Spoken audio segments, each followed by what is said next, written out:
Assalomu alaykum. Facebook қолданушылар, assalomu alaykum. Бағбандар жамааты, саламатсыздарбы? Отманду күнүңүздөрмен бардыңыздарды, туғандарым. Мына шайлоо өнөктүктөрү менен эфирге кирбей атат элек. Мына азыр элдин бардыгы саясат менен алек болгондо биз дагы үндөбөй турдук эле. Эми азыр Facebook бошоду биз үчүн. Кайрадан эфирге чыгып баштадык, туугандарым. Бизде баягы эле тема баг отургузайлы, садага улойн кыргызым, биздин өнүгүү стратегиябыз бул баг отургузуу деген теманы дагы элге жайылтуу. Биздин баг отургузуу идеябызды ушул калың калктын катмарына сиңдирүү максатында эфирге чыгып атабыз, туугандарым.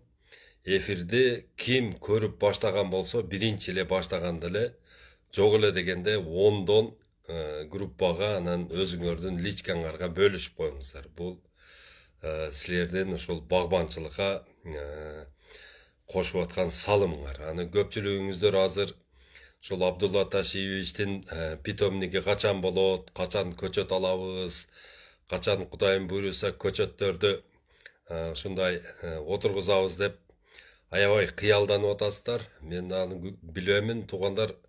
Азыр ар жактан жардам сурап жатабыз. Көптөгөн мамлекеттер менен мамиле кылган адамдарга айтып атабыз. Мына бийлик, жаңы бийлик, мына жаңы келген президенттин жанындагы мени тааныган өзүмдүн инилерим бар. Алар дагы мага байма-бай байланышка чыгып, Кудай кааласа президент сиздин идеяңызды билет, сиздин идеяңыз жөнүндө кабардар. Кудай кааласа аз күндөрдө ушул сиздин идеяңызды ишке ашырганы ошол өзүбүздүн жаңы президент жардам берет деп ошентип мага айтып турушат. Мен өтө кубанып атам. Эми баягы эле айта турган нерсе, туугандар, сапаттуу көчөт болбосо багбанчылык болбойт да. Сапаттуу көчөт өтө сапаттуу болуш керек. Азыр көчөт ар жактан келип жатат, бирок ошол көчөттөрдүн эң тазалары, эң жакшыларын кандай кылып билебиз? Алардын өзүнүн документи болот. Ал документ кандай документ? Ал документте бул көчөттөр ушул вируска каршы эмделген дегендей, антивирусный өзүнүн иммунитети бар дегендей. Мына азыр парша, щитовка, бактериальный ожог өтө каптап атат биздин дагы дарактарды.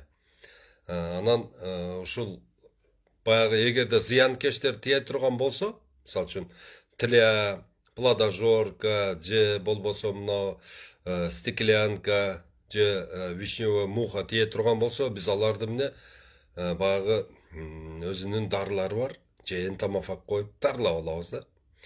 Берки эмени болсо, баягы уже көчөттүн ичинде раковый оорусу болсо, аны айыктырыш өтө кыйын да. Бул жок.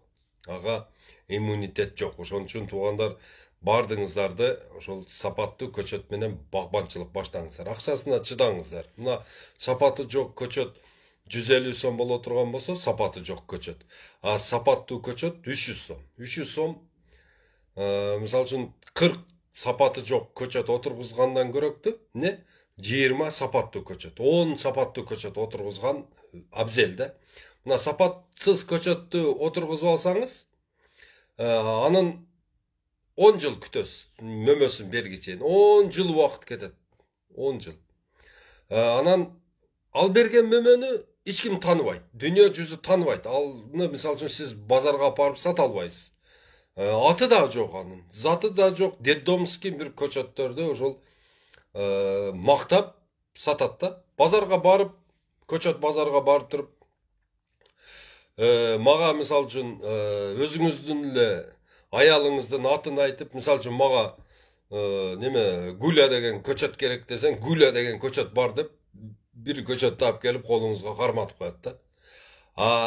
Баягы жакшы сапаттуу көчөт саткан фирмадан ала турган болсоңуз, эмне болот? Ошол көчөт ошол сүрөттөгүдөй алма берет. Бир пайдасы. Сапаттуу көчөт менен баштасаңыз, ал аз ооруйт. Дарыдан эконом болот. Сапаттуу көчөт менен баштасаңыз, 1 гектарга көп батат. Мисалы үчүн, эски дарактардан 400 бата турган болсо, будан 1700 батат.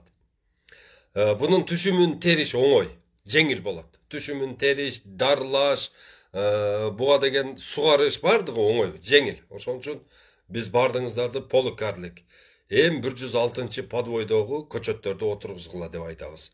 Анан кийин баягындай көп баягы көчөт саткандар алдашы мүмкүн да силерди. Биз деле полукарлик чыгарып бирдик, ана мына тигил бул. Жок, ишенбеңиздер, ал сапаттуу көчөттөрдүн сертификаты болот. Вне зоны о вирусной безопасности деген. Именно ушул сертификатын карап туруп, эң сапаттуу, жакшы көчөт менен баштаңыздар, туугандар. Анан кийин 3 сортко токтолгонбуз. Бул деген, мисалы үчүн, фирмалар ал жакта арзан болсо, башка сортторду алып келе берет да.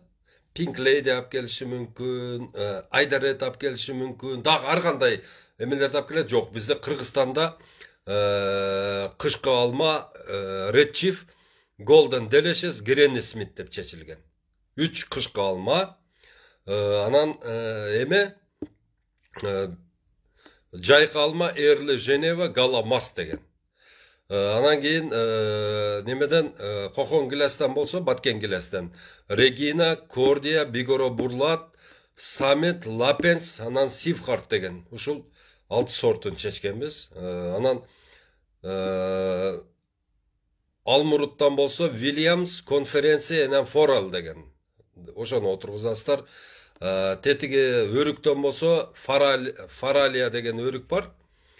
Анан кийин эме деген өрүк бар. Ананасовый абрикос деп коет. Армянский шалах деп коет. Ошол өрдөк тукум дейт. Простонародье. Ошону отургузасыздар. Анан кийин сливадан болсо Анжелино, Венгерка, анан Стенлей деген 3 сорту чечилген. Мына Кыргызстанда ушул бирдиктүү сортторду отургузуп, эртеге питомник куруп алсак, Куда кааласа, бардыгыбызны бирдиктүү кылып туруп отургузсак, нарында дагы ошол эле карагат, Кадамжайда дагы ошол карагат, Кадамжайда дагы ошол малина сорт, бул жактагы вареньясы дагы окшош болот. Импорт экспортка чыгарганда биз объемдон такыр кыйналбайбыз. Ошондой деп чечилди. Азыр болсо, туугандар, Кыргызстан боюнча бизде 2 миллион гектар жер бар да. 2 миллион гектар жер бар. Мына биз ошол жерлердин бардыгын бак кылышыбыз керек. Эми туугандарым, так суроолорго жооп беребиз. Алыңыз канча баткен гилес батат. Талантбек Козубаев 1 сотикке 14 көчөт батат. Ошон 65ке көбөйтөбүз. Адылбек Калдаров жакшы көчөт келет Турциядан, анан Польшадан келет. Документтери менен келет, Бишкекте Ошто сатылат. Ошол жерден аласыздар. Президент бадам канча жылда мөмө берет, канча килограмм берет. Талантбек Козубаев президент ошол 25 килограммдан 40 килограммга чейин берет экен президент бадамы. Анан 4-5 жылдары алып берет экен, жакшы алып салып берет экен. Ошондой. Так, өйдө суроолорду карап коелу. Так. Эфирди бөлүшүп тургула пока, туугандар. Мен мына суроолорду жооп издегичен силер эфирди бөлүшүп тургула. Анан суроо бергиле. Кандай өзүңөрдө бакта проблема бар. Ошо проблемаларды айтыңыздар. Азыр туугандар, жакында Багдават башталат. Буну дагы айтып коеюн, эсимден чыга электе. Багдават башталат. Бардык райондорго барабыз. Туугандар, зерикпестен өзүңөрдүн ошол районуңарга келип туруңуздар. Анан кийин ошол областной центрлерде болот. Эгерде райондо үлгүрбөй калсаңыздар, биринчи райондорду кылып туруп, анан кийин мисалы үчүн Баткендин өзүндө болот. Баткен областынын өзүндө болот. Анан Лейлекте болот, Кадамжайда болот. Ошол 3 жерде болот. Келиңиздер. Ошто болсо Араванда болот. Араванда, Алайда, Чоң Алайда, Өзгөндө, Нокатта, Кара Сууда болот. Ушул райондордо болот. Бактабат, Нокатта болот. Ноқат районунда.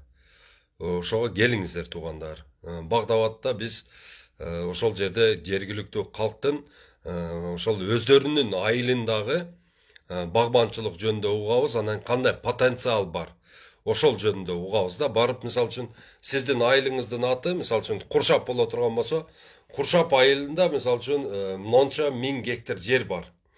Ошонун мынанча гектары иштеп атат. Мынанча гектары мындайга жарап калды. Мынандай кылабыз, мынандай идеялар бар деп, ошол жөнүндө сүйлөшөбүз. Ошого бардыңыздарды Багдабадка чакырамын, туугандарым. Бириңиз дагы ушуну пропускать этпестен элге жеткизип коюңуздар. Мына ушул эфирде болсо бардыгына бөлүшүп коюңуздар. Аксыга келесиздерби? Аксыга барабыз, Кудай кааласа. Суу кочкурса жеткен жерлерге кандай сорт алма жана гилес отургузсак болот. Эркинбек Керимакунов канча световой летний күн бар? Майдан баштап сентябрга чейин, мисалы үчүн, май, июнь, июль, август, сентябрь 90 күндө алма пышат да. Ошого карап отургуза бергиле. Анан кийин Red Chief, Golden Delicious, Granny Smith отургузгула. Так, Red Chief, Golden Delicious канча жылда түшүмгө кирет экен? Акжол Нурдинов 2-нчи жылы уже түшүмгө кирет, 2-ден 3төн алма алып берет. Анан 3-чү жылы көбүрөөк берет, 4-чү жылы уже чоң түшүмгө кирип калат экен. Уже коммерческий түшүмгө кирип калат. Исфан ага, Кудай кааласа, ушу 20 январдан кийин башталат. Дагы анонс кылып, көп группаларга чыгарабыз. WhatsApp группаларым бар. Мына 0550 20 0007 менен чалып, өзүңөрдүн районуңардын группасына кирип алсаңыздар болот. Же болбосо менин личкама кирсеңиздер, ошол жерде бардык райондордун WhatsApp группалары бар. Ошол WhatsApp группаларга кошулуп алсаңыздар, ал жерде күнүгө биз мына багбанчылык жөнүндө көп эмелерди, эфирлерди берип атабыз. Суроолор болсо ошол жерде жооп берип атабыз. Кириңиздер. Анан чоң Telegram группаларым бар. Ошол Telegram группага кирген аракет кылыңыздар. Себеби дегенде Telegram группада 3 жылдан бери айтылып аткан сөздөр бар да. 3 жыл болду. Ошол жерде байма-бай тынбай Багдабад кылып келебиз. Кайсы районго кайсы мөмө жакшы болот, түшүмү канча болот, кандай сортторду эгиш керек, мисалы үчүн таштак жерди кантип иштетиш керек багык кылыш үчүн, же болбосо суусу баягында шор жерге эмне эгиш керек, бардыгын ушундай эмелерди берип койгонбуз. Ошого бардыңыздарды ошо биздин группага чакырамын. Telegram группанын ссылкасын өзүңөр эле алып тым болбостон тууган урукка таркаткыла. Тууган урук канчалык көп кирсе, ошол жерде ошол силердин Багдабадка берген силердин жардамыңар болот. Азыр мен карап көрөйүнчү, эгерде болсо мен ссылкасын таштап коёмун. Дароо эле кирип аласыздар. Мына эфирден кийин кирип алып, мына бар экен. Ссылканы таштап койдум. Ошол ссылка менен кириңиздер, туугандар. Эми азыр Кыргызстанда мына будай отургузсак болот. Будайды деле жакшы будай отургузсак болот, жүгөрү отургузсак болот. Баягында той чөптөрүн, помидор, картошка, бар жокту жасак болот. Бирок туугандар, бактагыдай пайда ала албайсыздар, все равно. Баары бир бактын пайдасы бөлөк болот да. Мына мисалы үчүн 1 гектар будайдан силер $10,000 эч качан пайда ала албайсыздар. 1 гектар будайдан. $10,000 жумшап туруп, интенсивный садоводство кылып койсоңуздар, $10,000 жумшап туруп. Ол кандай? Көчөтүнө $5,000 кетет, капельныйына $3,000 кетет, тосконуңарга не $2,000 кетет. $10,000 менен интенсивный полукарлик бактуу болуп каласыздар. Мына ошол багыңарда 3-чү жылдан баштап туруп, силер уже киреше өзүңөрдүн акча салган акчаңарды 2-чү, 3-чү, 4-чү жылдан уже кайрып алып туруп, ошо 5-чи, 6-чы, 25-чи жылга чейин жалаң силерге киреше берип турат. Мына ушуга аракет кылыңыздар, туугандар. Так. Салам алейкум. Чуй Сыгата районунун тоо тарабына кандай бактарды сунуштайсыз? Азамат, ошол жерге баткен гилес сунуштаймын, жакшы алмаларды сунуштаймын ошол жакка. И анан кийин бадам сунуштаймын. Бадам мисте. Аябай сонун болот. Жумгалга барасызбы? Сизден сураныш, жумгалыктарда ойготуңузчу. Айгүл Мамедалиева, обязательно барабыз жумгалга, Кудай кааласа. Былтыр барганбыз жумгалга, быйыл дагы барабыз. Былтыр барганыбызда адамдар азыркыдай кызыгы жок эле, бирок силер тынбай. Абдулла Ташевич жумгалга келет бак-дават менен февралда даярдангыла деп айтып турушуңар керек да. Чтобы баягы немени биз барсак бир кичинекей эле жерди берип койду, ал жерге адам батпады деле. Мына келген адамдарга баягы ырубардын начальниктери жакшы информация бербей коюптур. Мына өзүңөрдүн районуңардын акиминин номерин мен личкама таштап койгула. Мен ошол акимдердин бардыгын азыр бир группага топтоп атам. 45, ошол шаардын мэрлеринин номерлери болсо, мага личкама таштап койсоңуздар, мен бардыгын бир эмеге топтоп туруп, бир группага топтоп туруп, ошолор менен бирдиктүү иш алып барабыз. Алар райондун жетекчилери бардык айылдын акимдерине айтат. Акимдер болсо адамдардын бардыгына кабар берет дагы. Сонун чогулуш өткөзөбүз. Кудайым буйруп насип этсе, барып полный мотивация беремин. Анан өзүңөрдүн айылыңар жөнүндө маалымат топтоп келгиле. Маалымат сөзсүз болуш керек. Мына биздин айылда 3000 гектар жер бар. Анын деген 50 гектарын мурунку биринчи айыл башчы алып алган. 50 гектарын кийинки айыл башчы алып алган. Одон кийинки 50 гектарын алып алган. Ошол жерлерди керек болсо заявление жазасыңар силер ошол жерде, бизне ошону прокуратурага тапшырып туруп, ошол жерлерди кайрадан ФПСке кайтарып берип, ошол жерлерди ар бир үй бүлөгө 1 гектардан жер бөлүп берсин. Айыл өкмөттүн мүйүзү чыкканбы? 50 гектар жерде өзүнүн семьясы үчүн, өзүнүн жалгыз атын багыш үчүн ошол жерге чөпкана, жемкана кылып алган, бул туура эмес. 50 гектар жерде 50 семьяга бөлүп берсе, ошол жерде 50 гектардан эң эле аз дегенде 50 тоннадан түшүм болсо 2,5 миң тонна алма чыгат. 2,5 миң тонна алманы, 2,5 миң тонна алманы эгерде биз базарга алып чыгып сата турган болсок, 50 центтен сата турган болсо 1 миллион 200 миң киреше болот.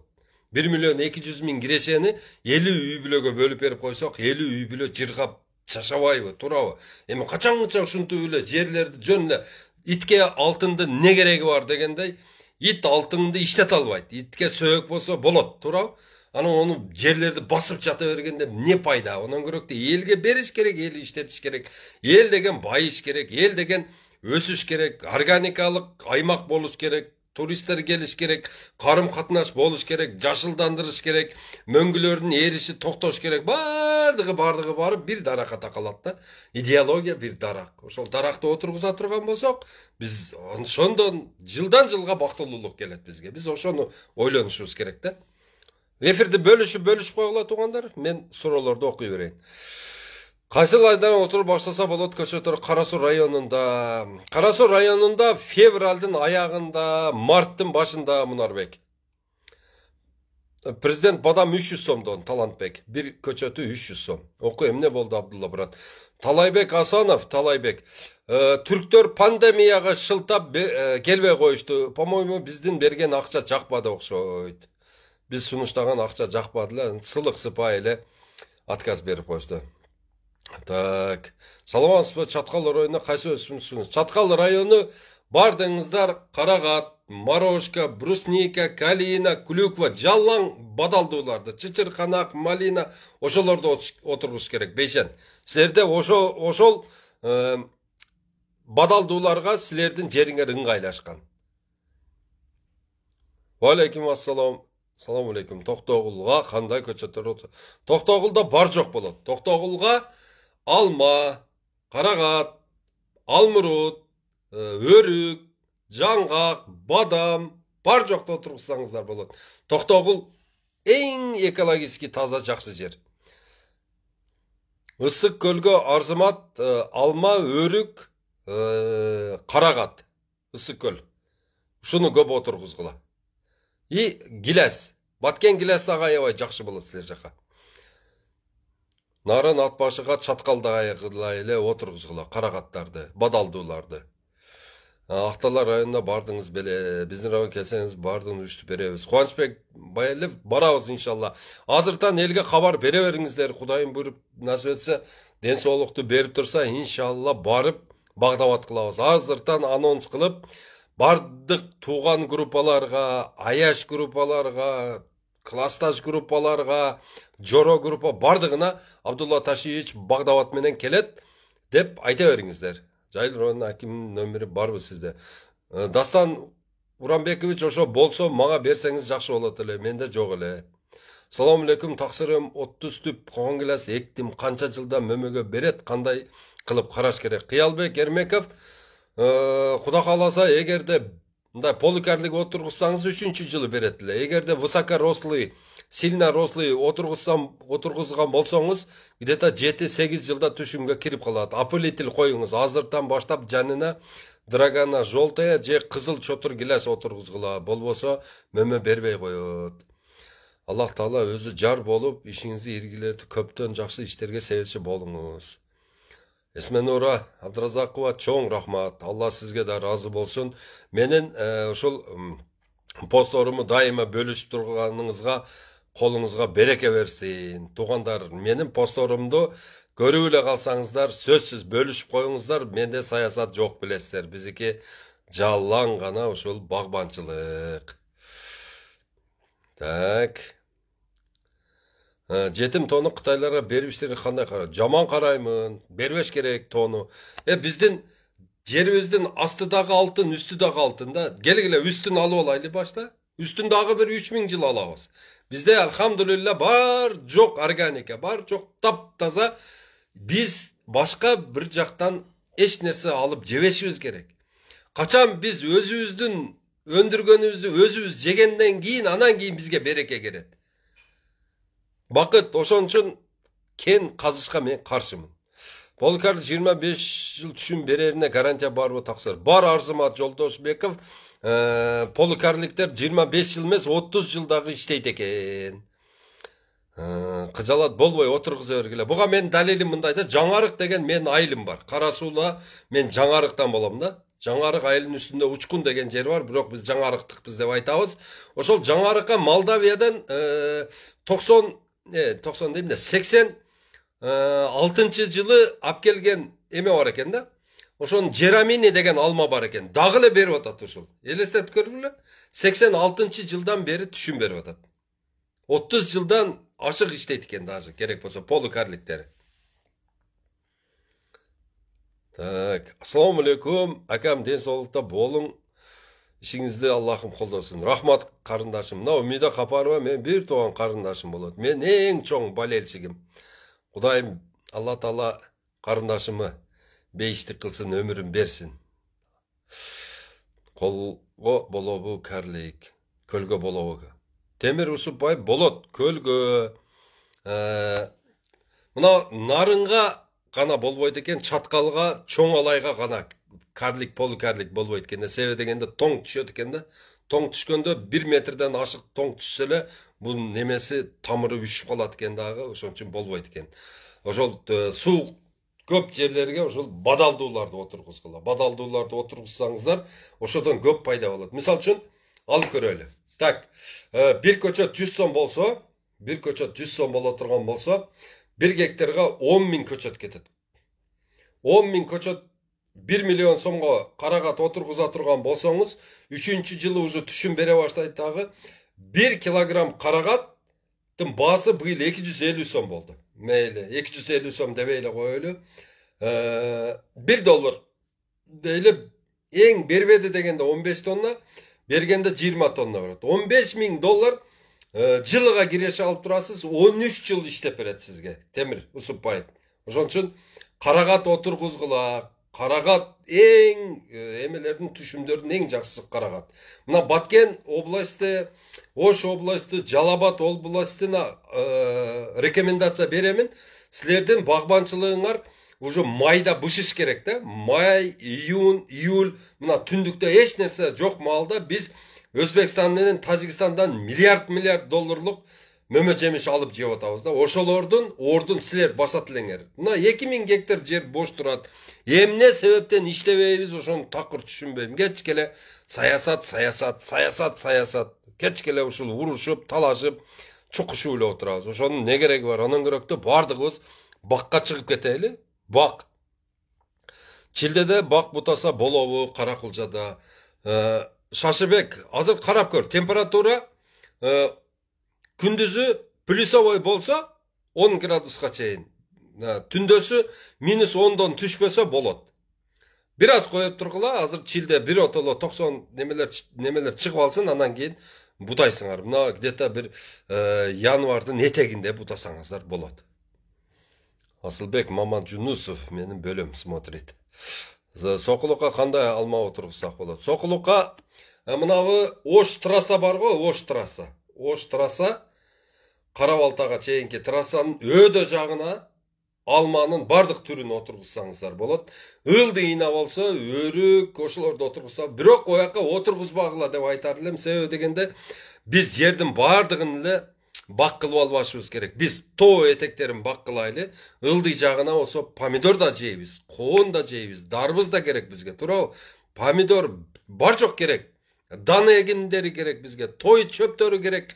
Ошолорду мынабы жолду өзү ошол мамлекет бизге бөлүп берип койгондо, верхний зона, нижний зона. Нижний зонага жемиштерди отургузайлы, верхний зонага ошол мөмөлүү дарактарды отургузайлы, туугандарым. Билдиңиздер, Салам алейкум. Бадамдын түшүм базарда канча сом орто эсеп менен? Бадам эми азыр жакшы бадамдар бир 300 сомдун нарагы да. Бадам пышкан, аябай бышкан маалда бадамдын баасы 150 сомдон түшпөйт да. Жаңгактан жакшы да. Жаңгакка караганда бадам жакшы. Бадамдын баягы жештүү, өтүштүүлүгү, анан кийин мындай баалуулугу ошонон да. Ошон үчүн туугандар, жаңгактын баасы 100 сом, 150 сом боло турган болсо, өтө кымбаттаган кезде. А бадамдын арзаны 150 сом. Ошон үчүн эсептеп көрүп туруп эле бадамды отургузган бизге жакшы болот. Так. Жанатып коюн WhatsApp'тан, жөнөтүп коюн WhatsApp'тан. WhatsApp 0550 20 0007. Жумгалга барасыз. Жумгалга барамын. Салам алейкум, Абдулла, сүт багытындагы уйлардын кайдан сүйлөсөк болот, ага кошуп биогазды кантип кетсе, ысы көлдүн жери таза болот эле, жерибиз да оңолот эле дейт. Кылыч Бекешев, мына газовый установканы бир 25 000, 30 000 долларга устанавливать этип атат да. Анан көрөктө ошол 25 000, 30 000 долларга соонун кылып навес салып туруп, навес эле ошонун астына полный кыкты топтоп туруп, биогумус багып койсоңуз, ошол сизге 1000 эселеп пайда берет эле газга караганда. Мына ошону айтайын дегенмин. Газды Россиядан берип атат, баллону менен алып келип жага беребиз. Мисалы үчүн 30 тонна, 40 тонна кыкты баягы жерге үйүп, дагы ошончо расход кылып, анан кийин бетке үлпүлдөгөн газ албай эле нерентабельно деп ойлойм да, өзүм жеке оюмда. Анан дагы өзүңүз билесиз. Анан көрөктө биогумус кыла турган болсоңуз, биогумусту картошкага салсаңыз, картошканы биогумус менен болгон картошка эмне деп атат? 100 тоннага чейин түшүм берет деп атат. Ошол жакшы эмеспи бизге? Кандай дейсиз? Аксын керебенине кандай көчөттөр отурса болот? Гилас отурса болобу? Гилас дагы болот, Гүлбайра. Силерге слива жакшы болот. Ошону Анджелино, Стенлей, Венгерка деген таза сортторун алып келип отургузуп туруп, ошонун килограммын 30 сомдон сатсаңыздар, ошол жакшы болот эле. Сусамыр тикенекти кантип жок кылса болот, анан ал жерге эмне өстүрсө болот? Мирлан Калдинов, эгерде неме кылса, ошол жерге мамлекет мага где-то бир 1 миллион доллар бөлүп берсе, 1 миллион доллар. Анан кийин мен ошол алтыгананы түбү менен кырктырып, ошол жерде эле. Анан кийин ошону мощный баягындай производственный экструдер алып келет элем. Экструдер деп коет да. Бул деген, мисалы үчүн, чөптүн структурасын молекулага чейин бөлөт. Мына мисалы үчүн жүгөрүнү жесеңиз каттуу деп турат. Аны попкорн кылгандан кийин, баягы кукуруза кылган жумшак болуп калат го. Ошону алтыгананы тикенекти полностью экструдерден өткөзүп туруп, баягыны ошол жердеги неме өзүнүн чыктары бар. Ошол чыктар менен чыктап туруп ошону малга жедирип берет элем мен. Ону өрттөп, анан кийин ого химия сеп, ондай мындай кылыштын кереги жок. Мен силерге айтып атам, ошол жерге экструдер керек. Экструдер болсо, ошонун бардыгын кырктырып келип рабочийлерге ошону майдалаттырып, ошону пайдага айлантырып берет элем да. Наоборот, бизге пайда болуп турат эле да. Ошодон мисалы үчүн канча миллион тонна корум да бул. Ошол жерге мисалы үчүн бир 1000дейби, 2000дей төө байлап туруп, ошо кадимкидей төөлөрдү ошол экструдер менен багып, ушунчалык баягындай төөнүн этин кыргыз элине тартуу кылсак болот эле. Сүтүн тартуу кылсак болот эле. Баягы мен көп айтам да, мына мисалы үчүн бизде 2000ден ашык өзөн бар да. Сусамырга не кылсак болот дейт да. Сусамырга звероферма кылышыбыз керек. Мына өзөн 2000ден ашык өзөнгө бардыгына баягындай неме салышыбыз керек. Карась деген балык бар. Ошо карась балыкты багып туруп, ошол карась балыктын эмеси менен так массасы менен биз ошол сусамырга эч ким эме кылбаган эмелерди иштерди кылсак болот да. Ошол жерде соболиный ферма ачып койсок болот.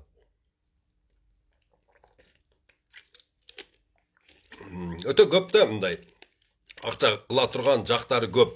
Сусамырга ошол звероферманы ачып туруп, мына биздин бардык дыйкандарды жүдөтүп аткан баягы эме бар. Чымчык бар. Карга бар. Ошолорду каргалардан бери тутуп, ошо зверофермага жедирсек, балык менен жедирсек, укмуш миллиондогон акчалар түшүрсөк болот да. Мисалы үчүн азыр бардыгы саранча менен күрөшүш керек, химизация, саранча басып кетти, ана мына дейт. Азыр мындай ушундай телешкаларды придумать этишибиз керек. Чоң телешка. Ошо телешкага бир жеринен мындай эшик ачып кое турган болсок, кечке мал бардык өрдөктөр ошол жерге кирип кетет. А күндүзү болсо ошо телешканы жылдырып туруп, бир эле жылда мисалы үчүн адамдар жайлоого чыккандай эле биз барып туруп ошол жака өрдөк багып кетсек болот да. Мисалы үчүн ошол эмеде телешкада бир 4000 өрдөк бата турган телешка жасап туруп, фуранын базасында. Мына ошол жерге алып барып койсок, саранчанын бардыгын ошол өрдөктөр терип, китайский өрдөк баксак болот. Баягы 40 граммдык өрдөк 4 килограмм болуп калат да. Бир белгилүү бир мезгилде, бир 3 айдын ичинде эле семирип уже болбой калат. Ошону сразу алып келип эле этке тапшырсак, эт деген проблема дагы чечет элек да. Көп да, мен бул жөнүндө айтып бере берсем, күнү түнү айтып берсем болот. Тоолуу районуна кандай алма көчөт отурса болот, карликовый ооруп калат деп атат, кандай туура келет, тактап айтып туура сорту келет дейт. Нурлан Сабырбек уулу ар бир немени көчөттү жакшына кылып антивирусный ооруларга каршы иммунитети бар көчөт алсаңыз, ал көчөттөр оорубайт. Анан кийин карлик эмес, поликарлик отургузгула. Карликтин немеси оорураак болуп калат. Себеби дегенде карликовый подвойго М9га стойка коюш керек, шпалер, зым тартыш керек, бар жогу бул расход. Поликарликтер өзүнүн азык немесин, мөмөсүн өзү көтөрө алат. Ошон үчүн биз бардыгына поликарлик рекомендация этебиз. Ошого рекомендацияны көтөрүп поликарлик отурузда. Хорошо. Көчөттөр канчадан алма? 230 сом экен турецкийлери. Эменики болсо, Польшаныкы болсо $5 экен. Үшүк алып кетпес үчүн эмне кылуу керек? Алдын ала Эркинбек Карамаконов алманы деп атасызбы? Алманы эч нерсе кыла албайт экенсиз. Эми тоң да. Тоң бул бир түшкөндөн кийин бул үчтү коет экен. Ошон үчүн силерге бадалдуулар жакшы түшкөндүгү үчүн, ошон үчүн ат башыга, нарынга, кочкорго, жумгалга жаллаң эле бадалдуулар. Карагат, брусника, морожка, крыжовник, ежемалина, малина, сары смородинасы бар экен, кызыл смородинасы бар экен, ошолорду отургузгула. Так, ассаламу алейкум, таксыр отсадырга кандай бага эксек болот? мөмө жемишке көп курт түшүп кетет. Даниярбек Кадыров ошол мөмө жемишке көп курт түшүп кетпеш үчүн биз бардыгыбыз энтомофаг менен дарылашыбыз керек. Бирдиктүү мындай комплексный, мисалы үчүн көп бак боло турган болсо, ошол жерге программа түзүп бере аламын мен. Курттан да кутуласыздар, анан түшүм да жакшы болот, анан отсадырга баткен гилес жакшы болот, анан слива жакшы болот. Алма борпоң болуп калат да, бош болуп калат. Себеби дегенде өтө ысык. Анан ал жерге отсадырга малина да жакшы болбойт экен, катып калат экен. Карагат да катуу болуп калат экен. Ошон үчүн ушул рекомендацияларды катуу кармагыла. Бедени бузгандан кийин экспортко тексе болобу? Бир эрмек, бир будай же арпа айдап туруп анан келирге эгесиздер экспорт сетти. Абдулла сиз чоң рахмат кылдыңыз, багбанчылык боюнча кызмат кылып аман эсен жүрө бериңиз. Шаймерден Жигитов, дуа кылыңыздар туугандар, ден соолук жакшы болбойт. Ошо ковидтен кийин жүрөк да ооруп атат, өпкө да ооруп атат, кичине кыйынчылык. Ошон үчүн биз силердин дубаңарга муктажбыз туугандарым. Ошо бири-бирибизге дуа кылайлы. Жакшы ошол намазыңарда бизге бир жакшы дуа кылып коюңуздар. Жамбыл, Таразда полукарлик отурса болот бакыт. Жамбылда да болот, Таразда да болот, бирок алма жакшы болбойт аяка. Ысык келгендиги үчүн, ошон үчүн мына кара сууга, отсадырга алма болбогондой, мына базар коргоо немелери болбогондой, алма жакшы болбойт. Алма отургуза турган болсок, эрте бышарын отургузуш керек, чтобы эрте бышар алма июнда бышыш керек да. Болбоду дегенде июнда бышканда алма базарда 100 сом болуп атканда бышат, өтө базары жакшы болот. Бөлүшүп жатабыз сизге, Аллах разы болсун. Кыргызстанда биз жашыл токойго айлансын. Омин. Погода Тараз менен Ош бирдей. Ассаламу алейкум. Бадам көчөт керек, кайдан алса болот Лейлек? Азам бадам көчөт Ошто бар. Ошто Элдорадо Гранд деген Ишкебандагы ресторан жанында Агроинвест Азия деген фирманыкы бар. Ошону алып отургузгула. 20 сотик жерге эгерде трактор кирбесе, чолпон 400 алма отургузсаңыз болот. Ассаламу алейкум Абдулла ака. Ранний картошкалар жөнүндө айтып бериңизчи, сортторун чүйдө кайерден тапсак болот? Айбек Аскаров, Азамат Касеевди издесеңиз, ошолордо аябай сонун уруктар келди. Группаларда таркатып атат. Ошон үчүн мына телеграмга кирсеңиздер, ошол жерде мына жаңы урук жөнүндө, беде урук жөнүндө, малдын сорттору жөнүндө, адамдарга мына мисалы үчүн баягындай услугалар бар да, мисалы ветврач услугасы бар, же болбосо агроном услугасы бар. Ошолордун баардыгын реклама кылып атышат. Ошого кириңиздер туугандар. Кирип катталыңыздар. Телеграм скачать этип кирип алсаңыздар, ошол жерден кабардар болуп турасыздар. Рахмат. Так, Абдуллага 1 гектар жерге бир сорттогу алма эгиш керекпи? Же ар түрдүү сортто эксе боло береби? Жакшы суроо бердиңиз. Талайбек Азанов, 1 гектар жерге 1700 алма батат, ошонун 200-ü апылитель болуш керек да. Эгерде редчиф 1500 боло турган болсо, 200 голден делешес кошуп, ар 1 2 3 4 5 6 7 8 9 редчиф, анан бирөөсү голден делешес. Апылитель кылып эге бересиз да. Крест-накрест кылып апылитель кылыш керек. Көлгө айдаганга карагат салып жибере аласызбы? Жакшы сортун, Алла разы болсун. Жүстүп. Дамира Акинова, Жетөгүздө бар. Жетөгүздө Аскар Сулайманов деген абабыз бар. Ошол абабыз аябай сонун польский көчөттөрдү сатып атат. Ошол жерден алсаңыздар болот. Ассаламу алейкум. Кыргызстанда мамлекеттин алдыңкы 5 жылдык программасында кайсыл өндүрүш тармагын сунуштайт элеңиз? Себеби өлкөбүздө экспорт кылуу үчүн биздин түшүмдөр энергиялык талапка жооп берүү керек дейт. Айбек Турсунов, бизде азыр мен билгенден мына Кытай мамлекети биздин черешняга, баткен гилеске аябай кызыктар да. Мына ошол баткен гилес отургузганы мен чакырат элем. Ушул түштүктөгүлөрдүн бардыгын, түндүктөгүлөрдүн бардыгын далга играющий кылып, мисалы үчүн лейлekte биринчиси болуп лейлekte бышса, акыркысы болуп туруп ысык көлдө бышыш керек да. Келе бериш керек. Акырын жылып экспорт кыла беребиз. Мына Кытайдын потенциалы аябай чоң бизден. эме алган. Өрүк сурап атышат, коон сурап атат, толтура. Ошон үчүн азыр деградация болгон 1.300.000 гектар жер бар. Мына ошол жерлердин бардыгын бак кылышыбыз керек. Бак кылып, ошол жерлерге дыйканчылык кылып, мына Түркия бизден сурап атат азыр. Түрктөр нокот сурап атат, маш сурап атат, аларга отургузуп беришибиз керек. Фасолдон да жакшы кетет экен. Анан мына азыркы Кытайдын потребностун жаба турган болсок, анан биздин ички потребность. Мына биз ар бирибиз патриот болушубуз керек. Кыргызстанда өндүрүлгөн гана товарды алып жей турган болсок, ушул 5 жылдын ичинде эле жакшы эле өнүгүп алабыз. Ал үчүн деген мына соцсеттерден тынбай, байма-бай өзүбүздүн өндүрүштү реклама кылышыбыз керек. Мисалы үчүн неме алдыңызбы? Мисалы үчүн бүгүн бир печенье алдыңызбы? Печеньяны мында тартып туруп, мынабы Барболдун печеньясы экен. Мынанча экен, килограммы мынчадан экен, мындай деп реклама кылып коюш керек. Мисалы үчүн бир консерва алдыңызбы? Бир банкада мисалы үчүн туздалган бадырың. Мына сонундук экен. Же болбосо мынау бир мынау неменики экен. Беловодский май экен дептир, ошону өзүбүздүкү деген принципти катуу кармай турган болсок, биз ошондо анан өнүгөбүз да. Бардыгыбыздын биздин өнүгүү максатыбыз болгондон кийин, мына өнүгүүнү өзүңөн башта. Өзүңү өзгөрт. Өзүңдүкүн жерибе. Өзүңдү гана колдоо. Өзүңдүкүн колдоо, өзүбүздүн өндүрүштү колдоо деген максат менен катуу киришишибиз керек да. Мына ошондо өнүгөбүз. Мына өнүгүүнүн бирден бир эмесин ошол Махатма Ганди түзүп кеткен.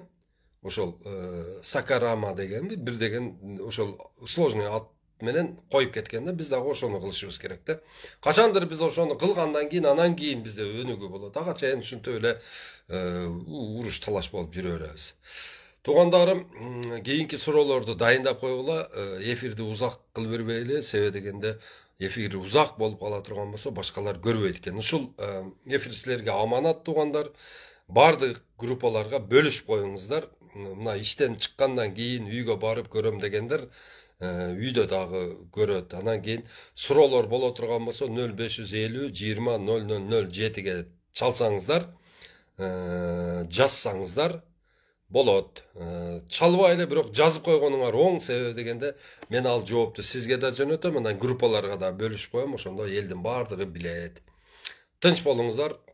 Кайрадан эфирде сак саламат жолугушканга чейин аман болуңуздар, туугандарым. Ассаламу алейкум.